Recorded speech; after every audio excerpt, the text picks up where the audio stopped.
वास्तु शास्त्र यानी प्रकृति और ऊर्जा का ऐसा विज्ञान जो हमारे जीवन पर सीधा असर डालता है। घर की छोटी छोटी बातें, चाहे वह दरवाजों की संख्या हो, झाड़ू रखने का तरीका हो या फिर पूजा घर का स्थान, यह सब हमारी खुशियों और परेशानियों का कारण बन सकती हैं।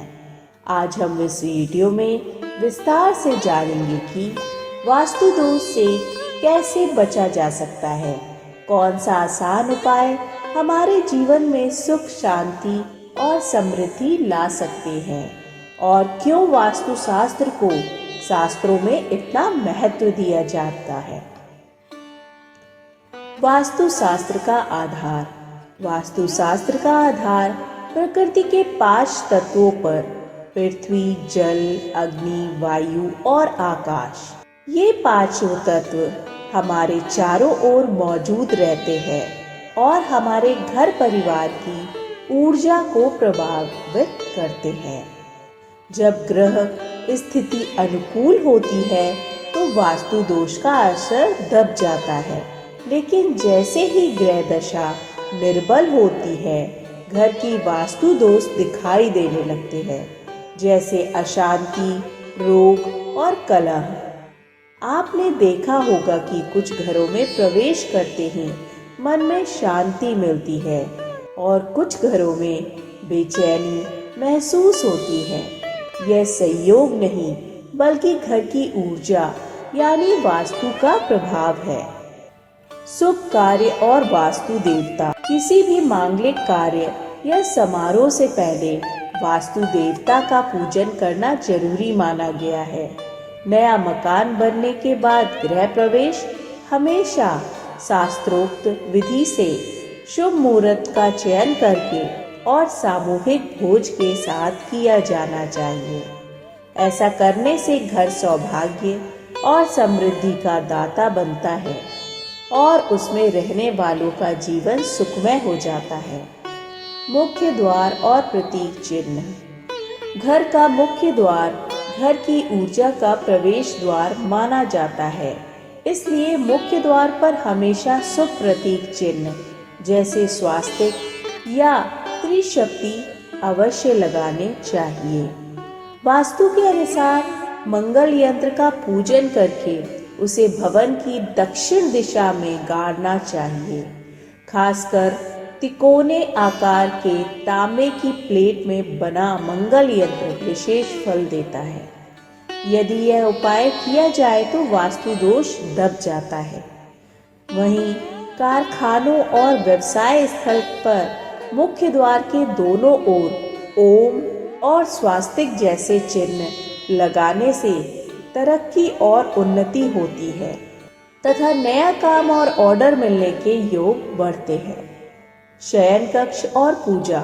शयन कक्ष यानी सोने के कमरे में भी कभी भी पूजा घर नहीं बनाना चाहिए। इसी तरह देवी देवताओं की तस्वीरें या प्रतिमाएं शयन कक्ष में लगाना वास्तु दोष पैदा करता है।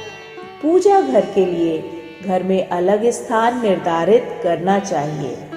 ऐसा करने से परिवार के हर सदस्य की ऊर्जा संतुलित रहती है। पवित्र वस्तुएं और ऊर्जा।